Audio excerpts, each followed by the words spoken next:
கர்த்தருக்குள் பிரியமானவர்களே, ஆண்டவராய் இயேசுவின் புண்ணிய நாமத்தினாலே உங்களை வாழ்த்துகிறோம். இந்த நாளின் செய்தியின் தலைப்பு ஹார்வெஸ்ட் என்பது, அறுவடை என்பது. மத்தேயு நற்செய்தி நூல் 9ஆம் அதிகாரம் 37 38 வாக்கியங்களை வாசித்து பாருங்கள். இந்த செய்தியின் தலைப்பு என்ன? கீஸ் டு த ஹார்வெஸ்ட், அறுவடைக்குரிய திறவுகோல்களை சொல்கிறேன். முதல் திறவுகோல் என்னவென்றால் வேத வசனம், சீட் என்று சொல்லலாம். நீங்கள் விதைக்கிறவன் விதைக்க புறப்பட்டான் என்கிற அந்த விதையை குறித்த ஓமையை மார்க்கு நற்செய்தி நூல் 4ஆம் அதிகாரத்திலே நீங்கள் காணலாம். அந்த விதை என்பது வேத வசனம் என்று ஆண்டவர் குறிப்பிடுகிறார். அருமையானவர்களே, இந்த பகுதியின் மூலமாக நாம் கற்றுக்கொள்கிற ஒரு காரியம் என்ன? ஆத்துமக்களை ஆதாயம் செய்யப்பட வேண்டும் என்றால் நாம் கட்டுக்கதைகளையும் சொல்லாதபடி நாம் ஆண்டவருடைய வேத வசனத்தை மாத்திரம் விதைக்க அழைக்கப்படுகிறோம். இரண்டாவதாக யோவான் நற்செய்தி நூல் 4ஆம் அதிகாரம் 35 பாருங்கள். அங்கு வேத வசனம் மிக தெளிவாய் சொல்கிறது. அறுப்பு காலம் என்று சொல்லப்படுகிறது.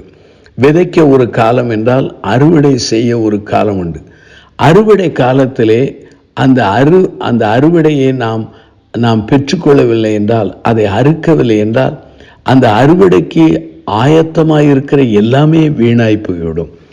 ஆத்துமாக்கள் இன்றைக்கு அறுவடைக்கு தயாராக இருக்கிறது. ஆனால் அறுக்க வேண்டிய காலங்களிலே அநேகர் அங்கே சோம்பலாய் தூங்கி கொண்டிருக்கிறதை நாம் அறிந்திருக்கிறோம். ஆகவே முதலாவது சீடு என்று சொன்னேன், இரண்டாவது சீசன் என்று சொன்னேன். மூன்றாவதாக மத்தேயு 9ஆம் அதிகாரம் 37 38 வாசித்தால், அறுவடைக்கு தக்கதாக ஆண்டவர் வேலையாட்களை அனுப்பும்படி வேண்டிக் கொள்ளுங்கள் என்று சொன்னார். ஆண்டவர் பரலோகத்திலிருந்து எல்லா காரியங்களை செய்தாலும் தன்னுடைய பணிக்கு மனிதர்களாகிய என்னையும் உங்களையும் அவர் ஊழியக்காரர்களாக அனுப்புகிறார். ஆகவே இன்றைக்கு அறுவடை மிகுதி. அதுக்கு தேவையான ஆட்களை, மிஷனரிகளை, போதர்களை, நற்செய்தியாளர்களை ஆண்டவர் எழுப்ப ஜெபிக்க வேண்டும். முதலாவது சீட் என்பது விதை என்று சொன்னேன், இரண்டாவது சீசன் காலம் என்று சொன்னேன், மூன்றாவது சர்வன்ஸ் அதாவது ஊழியக்காரர்கள் என்று சொன்னேன். நான்காவதாக மார்க்கு நற்செய்தி நூலிலே 4ஆம் அதிகாரத்தை நீங்கள் எடுத்து வைத்துக் கொள்ளுங்கள். அங்கே 8வது வாக்கியத்தை பாருங்கள். சில விதை நல்ல நிலத்தில் விழுந்து ஓங்கி வளர்கிற பயிராகி 1 30, 1 60, 1 100 பலன் தந்தது.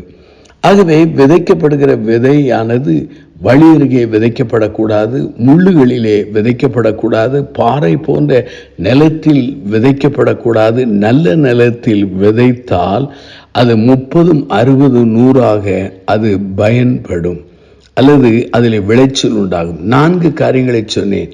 சீட் வசனம் என்று சொன்னேன், விதைகள் என்று சொன்னேன், சீசன் என்பது காலம் என்று சொன்னேன், மூன்றாவது சர்வன் என்பதை ஊழியர்கள் என்று சொன்னேன், 4வது நிலம் என்று சொன்னேன். 5வதாக 126ஆம் சங்கீதத்தை நீங்கள் எடுத்து வைத்துக் கொள்ளுங்கள். அங்கே 5:6 சொல்கிறது, கண்ணீரோடு விதைக்கிறவர்கள் கம்பீரத்தோடு அறுப்பார்கள். அள்ளி தூவும் விதையை சுமக்கிறவன் அழுது கொண்டு போகிறான், ஆனாலும் தான் அறுத்த அரிகளை சுமந்து கொண்டு கம்பீரத்தோடு திரும்ப வருவான். ஆகவே ஆண்டவருடைய ஆவிக்குரிய அறுவடையிலே நம்முடைய வாழ்க்கையில் தியாகம் காணப்பட வேண்டும்.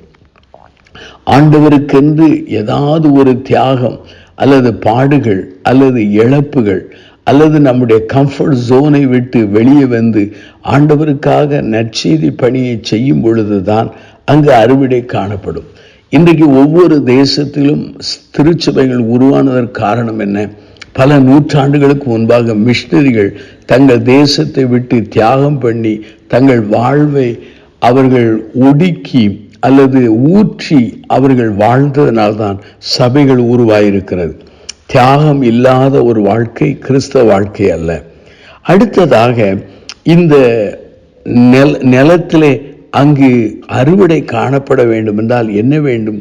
சோயர்ஸ், அதாவது மழையினுடைய தூறல் தேவை. 1 கொரிந்தியர் 12ஆம் அதிகாரம் 3 பாருங்கள்.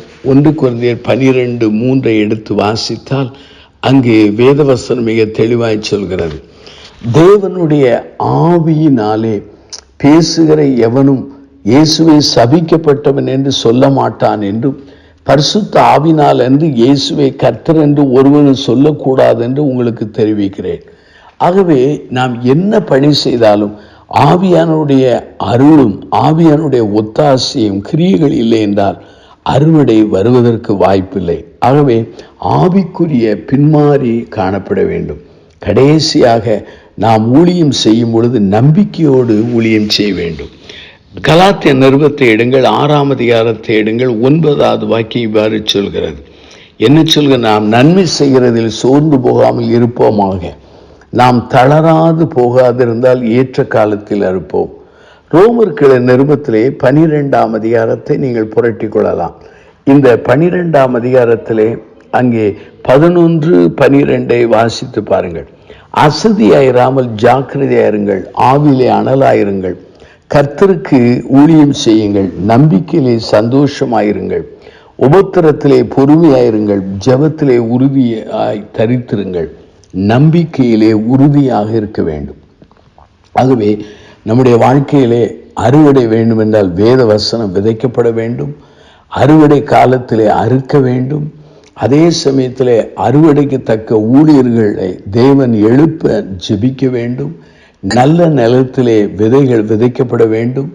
ஆண்டவருடைய ஊழியம் செய்வதற்கு, ஆத்துமக்கள் ஆதாயம் பண்ணுவதற்கு தியாகம் தேவை. அதே சமயத்தில் ஆவியானுடைய ஒத்தாசை தேவை, நம்பிக்கை தேவை என்று சொன்னேன். இப்படிப்பட்ட இந்த குறிப்புகள் வழியாக நாம் திருப்பணியை செய்தால் அறுவடையை, மகா பெரிய அறுவடையை காண அதில் பங்கு கொள்ள உதவி செய்வார். கண்களை மூடி நாம் பிரார்த்தனை செய்வோம். அன்பின் ஆண்டவரே, இந்த செய்தியை கேட்ட மக்களை ஆசீர்வதியும், அறுவடைக்கு தக்கதாக எங்களை பயன்படுத்தும். இயேசுவின் நாமத்தில் ஜெபிக்கிறோம் பிதாவே.